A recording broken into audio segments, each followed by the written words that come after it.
What's up, ladies and gentlemen? Showtime is Blazer King with King's Critiques, and we're back with Spy Family. In the last one, you're made friends with Damien's mother. Clap, clap, clap for her making friends, let alone one that can actually help Loid with his plans. However, on another turn of things, she did tell her own boss that Loid might believe in a certain party. Hopefully that doesn't make things awkward for her, but suppose we shall see.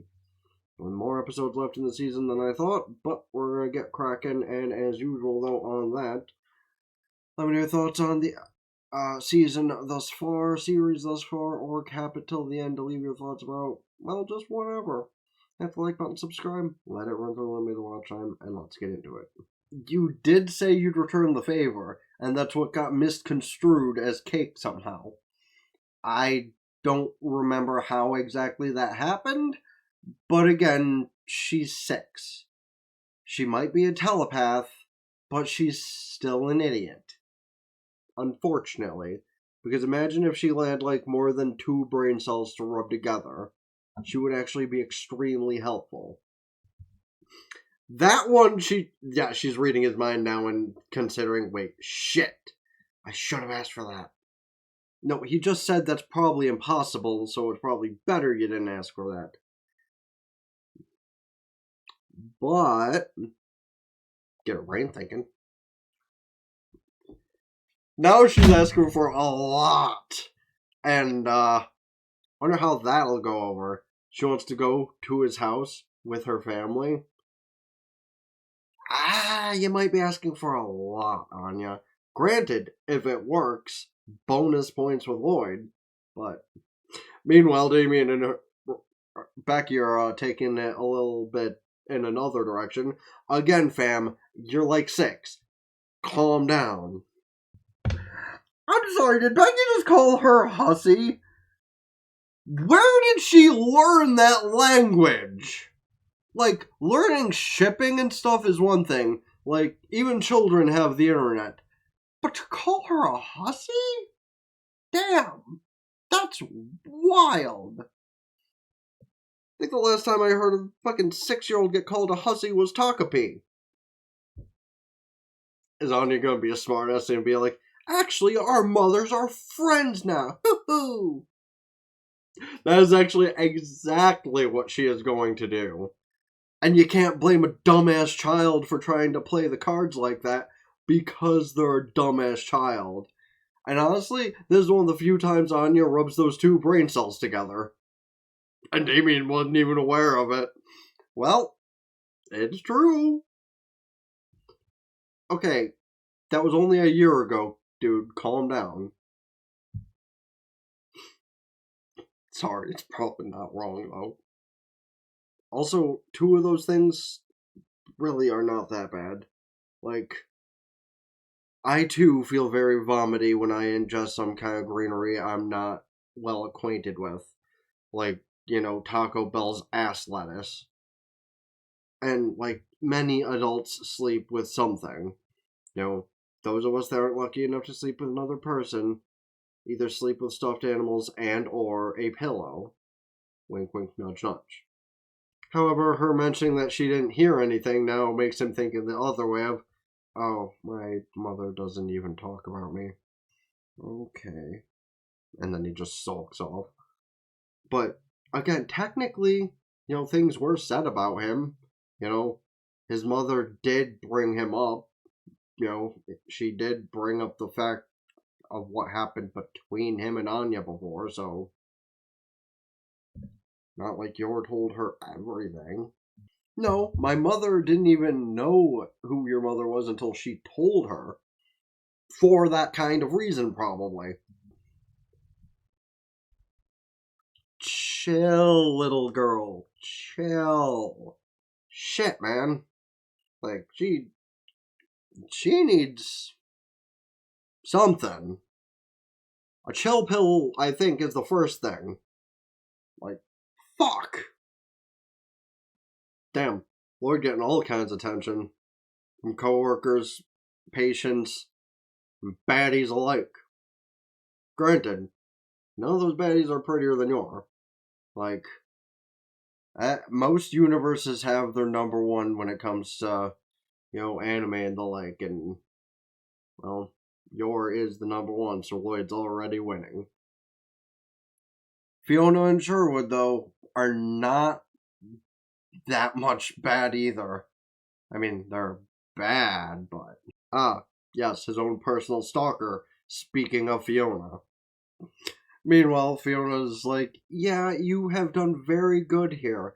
However, your boss fucking hates you because you're so popular. Which is really bad in cases like this where that is very realistic to how the work world works sometimes. The boss is like jealous of how popular you are with patients and coworkers and etc. alike, and just basically tells you to screw off. Well, as nice as you've been to him directly, unfortunately, yeah, just aura kinda brings in spite and hatred.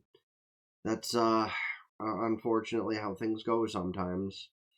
So, while you're cool to him, the fact that you have at any given moment 4 people fawning over you, yeah, that's something people don't really care much for. It's actually similar to why a lot of people just generally hate the most popular person in school, man or woman, because like regardless on what they do or who they hang out with, etc., there's just always some form of hate towards the more popular types. Because you could just be like the nicest person on the planet, regardless of looks or who you pal around with and that kind of thing.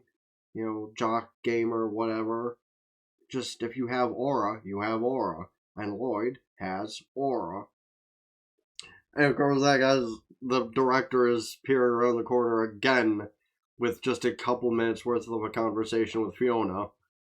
Again, I don't blame him fully for his jealousy in the situation because the way that she actually feels about him is something to be jealous of.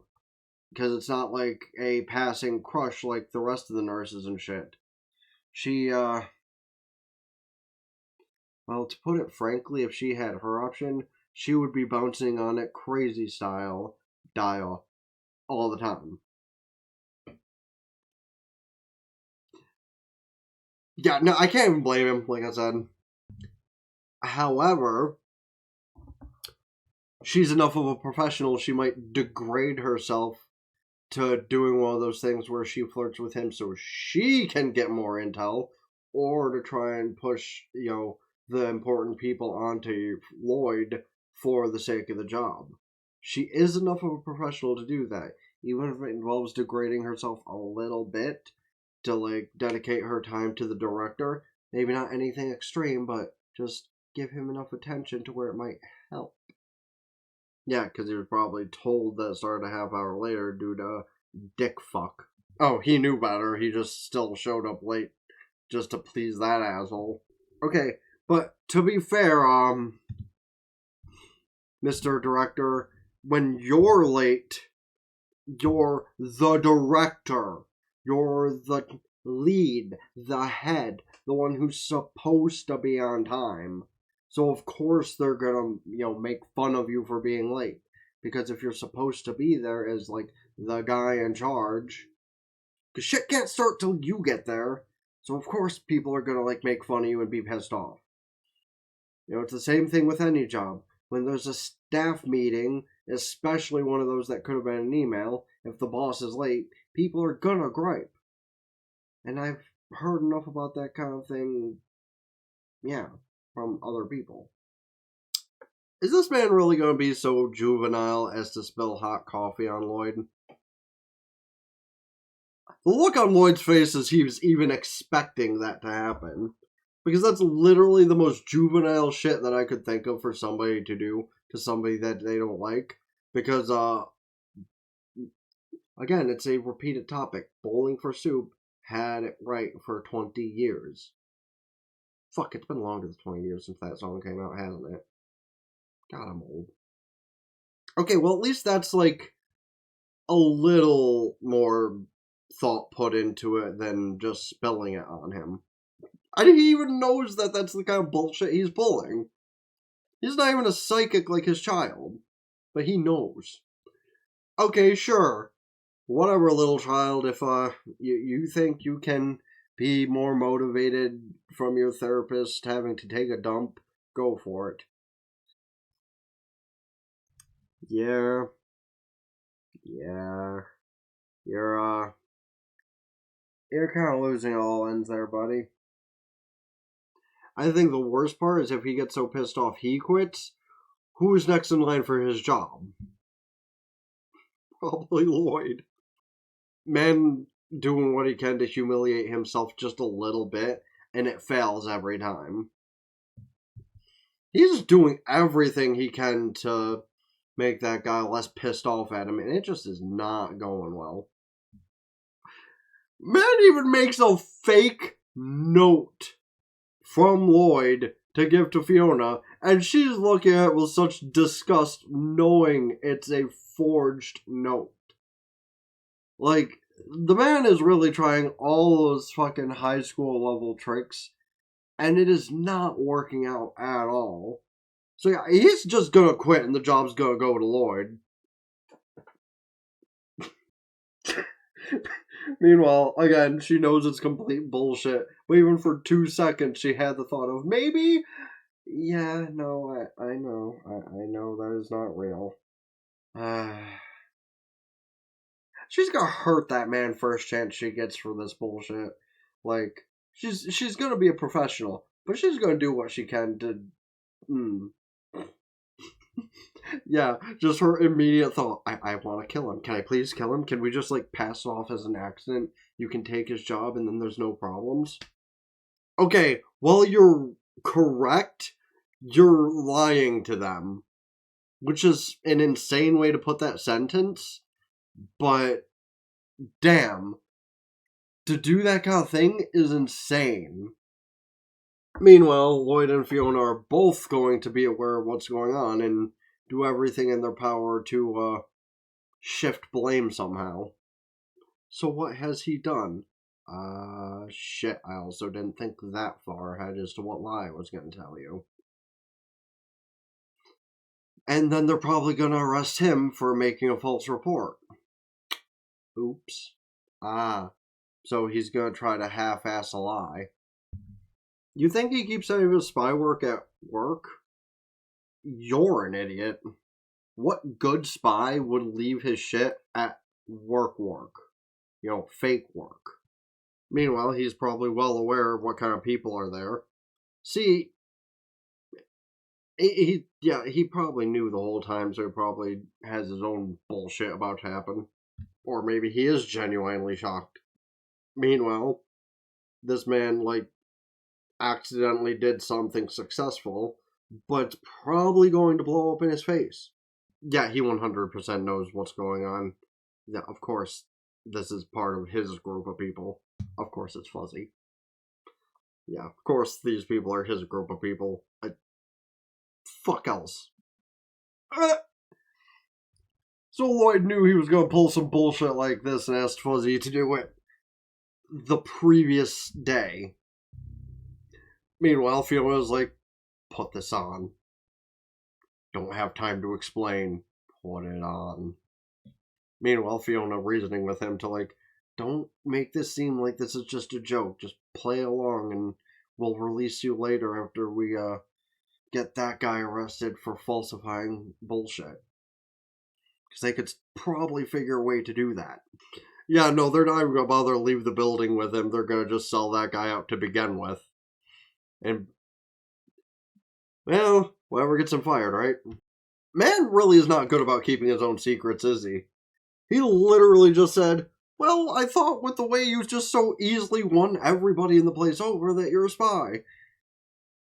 And again, Loid's just like, well, you're technically correct. Fuck you. And Fuzzy just like, yeah, no, you actually have the nail on the head, but can't let you know that. Meanwhile, the lead into that it's fake evidence. Huh. I wonder who uses a typewriter that old to type something like this out. Director? They literally did do the pan back thing at him, too. Crazy how I saw that coming. Fuzzy knows how to bullshit. Meanwhile, Loid's just back there like, are you guys really doing this? Alright, whatever. That's actually crazy how a Fuzzy did his own guesswork of things and got it correct as well. Honestly, W for him. Like, he's mainly an informant, but he actually probably didn't even look into that and just had to assume, which, based on the type of person the director is. Oh, yeah, the rest of that coming from Loid does not surprise me, and they're just kind of digging that hole in deeper. Why are you calling for me? I don't even like you. Both of them just have such a tired look on their fake faces. Like, okay, are we done with this yet? Can y'all be friends? Can we, like... Can I just break this guy's arm just for the fun of it, please? You could have been cooked.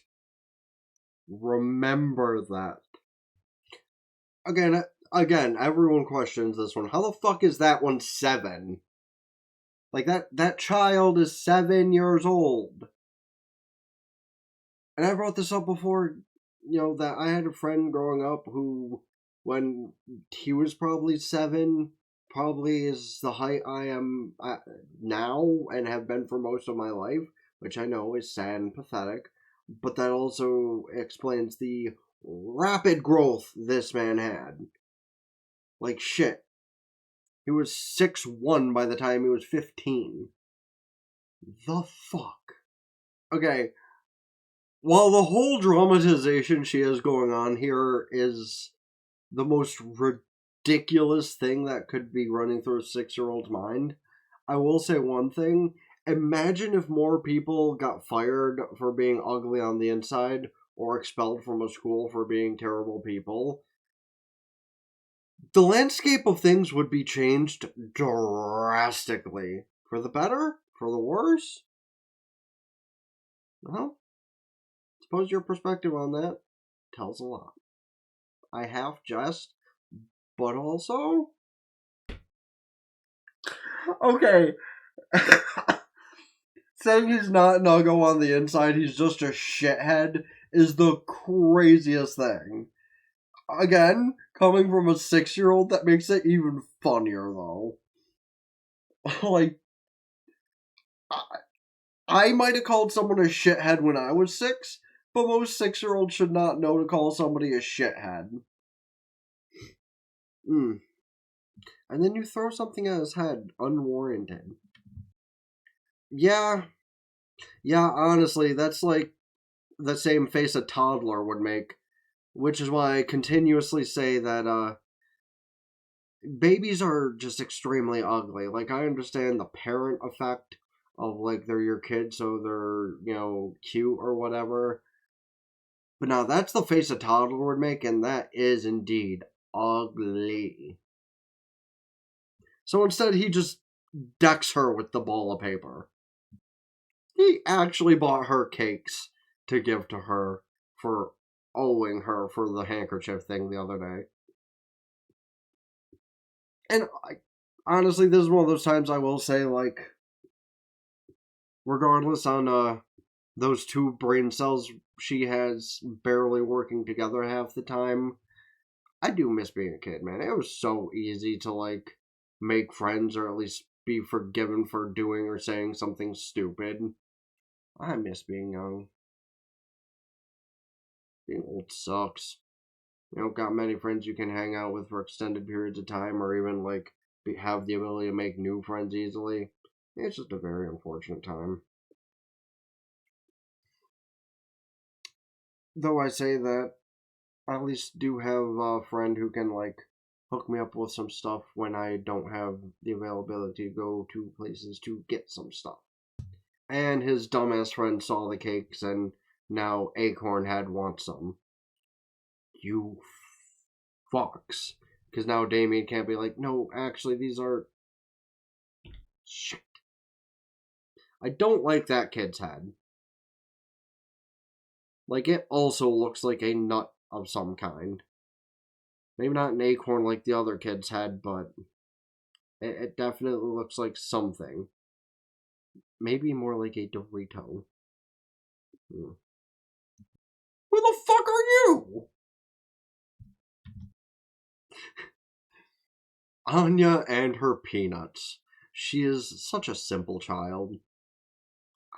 Is that the same one from the other episode? Probably, honestly. Bitch cleans out her bag more. Cleans? Clean. Singular. Uh-oh. You have a bad guy in your driver's seat. There's about to be a bad situation happening. No, you didn't get lost. This is a hijacking. Oh shit. They took 2 of the 3 buses. Oh no, that's not good. Well, at least knowing the kind of show this is, well, everyone might be terrified, including probably Anya over there. There's probably gonna be some heroic deeds that'll happen. But that's for next episode. Yeah. At least, think about it one way. Well, they can because again, they're 6. At least this isn't America and it's somebody going into your school with a gun, because that never ends well. Well, it has at least once when somebody actually did something about it. But that's a traumatic topic I'm not going to go too deep into. What I will go into is this is more of a tactful operation, and while your lives are technically in jeopardy, it just takes the right person to know what's going on and help out. And luckily, Anya knows those right people. So does Damien, but I highly doubt his father would give a fuck even if he knew. So, yeah, the rundown from the episode is mostly... 1, you can be correct on things sometimes, but also be wrong.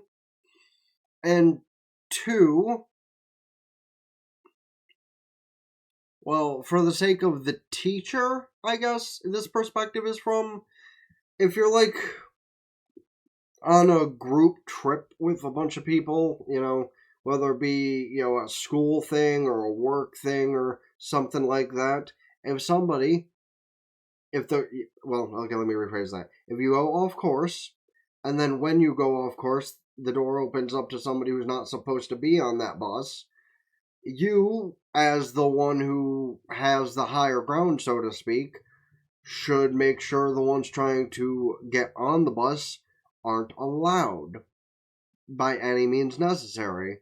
Because, let's be honest, imagine that teacher actually was as smart as he portrays to be. He would have kicked the dude when he was starting to walk up the stairs, knocked him into the girl behind him, because, listen, well, she kinda cute, she obviously evil, and would have had it coming. So, teacher theoretically could have at least avoided part of it, even if the bus driver might have tried to help the other 2 out. At least it will, I don't know, the smart kids could have taken the exit and just ran off. But that's also, speaking as the opinion of an adult who, listen to any sign of danger, you gotta jump on that shit before something actually happens. Because what happens when you're basically a bitch about it and just run and hide from the danger? Usually, it gets worse. So if you can't do anything about it, that's one thing. But the teacher had the higher ground, so he at least could have, tried to save the kids. But not every teacher is as intelligent as they make themselves out to be. But luckily I got out of school before the dangerous aspect of things was on the rise. But that's, again, a whole other conversation that is only similar to this situation and not the on point of it. But you can let me know your thoughts on preferably not that situation that is only being talked about in theory, and just things to do with the episode, the show, the season, whatever, on that aspect of things. Or let me know about other shows, movies, etc. I should check out this season, next season, or general.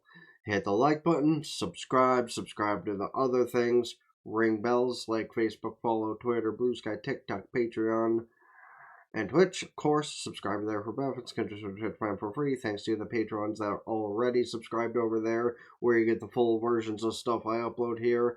And eventually I'll start uploading some stuff for free as well as exclusive things to the Patreon. Or like I'll start mentioning that more often, but I forgot the last couple of things I recorded. But sometimes, it just escapes the brain, but that's ADHD for you. You forget your outro sometimes. Anywho, Men and Blaze King with King's Critiques. I'll talk to you for now. Peace.